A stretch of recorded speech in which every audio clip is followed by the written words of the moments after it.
shock and suspicion. He thought he'd caught a criminal, but she caught him instead. It was a sweltering afternoon in suburban Orlando when Officer Davis spotted the vehicle with dark-tinted windows. Something didn't sit right.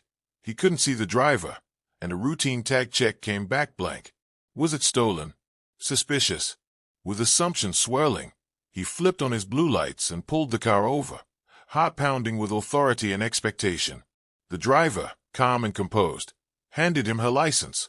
As he leaned in to complete the stop, he noticed a woman's air of confidence, something he hadn't anticipated. He braced for confrontation, ready to assert control, unaware that his assumptions were about to be appended. 2. Authority meets reality.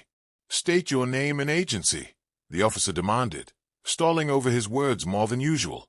She tilted her head, coolly responded, I'm the state attorney, Miss Ayala, for Florida's 9th Judicial Circuit. Time seemed to stop. The officer's jaw dropped. The weight of realization hit. Here he was, pulled in by bias and a lack of information, and yet standing face to face with someone who wielded far more authority than he did. Her ID confirmed her title. Suddenly, the entire situation flipped. The tension in the air melted into awkward hesitation. The officer stammered an explanation. The license plates didn't register, and the windows were tapped dark. Standard protocol. He tried to rationalize, nothing personal. But for Ayala, a black woman in that uniform, something in the interaction felt deeply personal.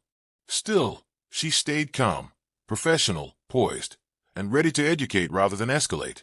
3. The unraveling. Officer Davis cleared his throat. We do those tag checks all the time, to spot stolen cars, he said, voice timid now. And your window tint you know, too dark. Ayala raised an eyebrow. Is that it? She asked, almost softly, but with unmistakable force. The officer sighed, unable to meet her eyes. He asked for her name. She gave it. He asked for her business card. She handed it over. No threats. No arrest. Just an uneasy exchange reborn under truth and dignity. Behind him, the squad car's flashing lights felt unnecessarily dramatic. The stop, intended to assert dominance, now only exposed the fragility of assumptions and the unseen harm of racial profiling. Ayala asked one final question. Can I go now? Davis nodded, nearly apologetic. And with that, the state attorney stepped into her parked car, clicked the door closed, and navigated away, leaving the officer to grapple quietly with what had just happened. 4. Aftermath and reflection. The bodycam footage, later released, went viral. A clip capturing bias undone in seconds. It wasn't a fiery confrontation. It was a charged moment of reckoning. Ayala later expressed that, though the stop was legally permitted, it highlighted the urgent need for dialogue and reform. She called for respectful, constructive relationships between law enforcement and the communities they serve. The fader, the independent, the Orlando Police Department defended the stop as routine, citing unreadable tags and dark-tinted windows. Still, the optics. Unavoidable. A black woman, toting authority herself, pulled over on thin pretexts.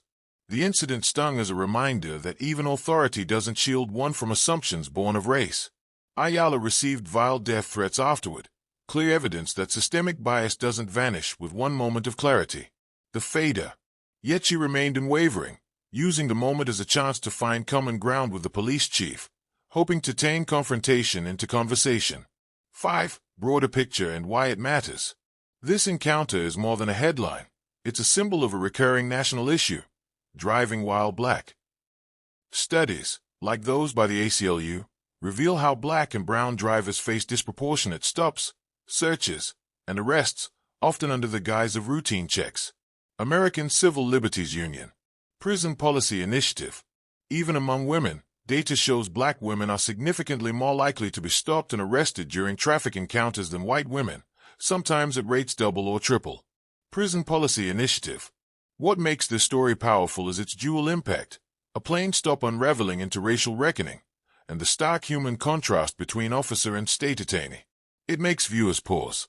It forces a question. What biases do we bring unknowingly into daily interactions, and how might they be challenged, educated, or, most importantly, corrected?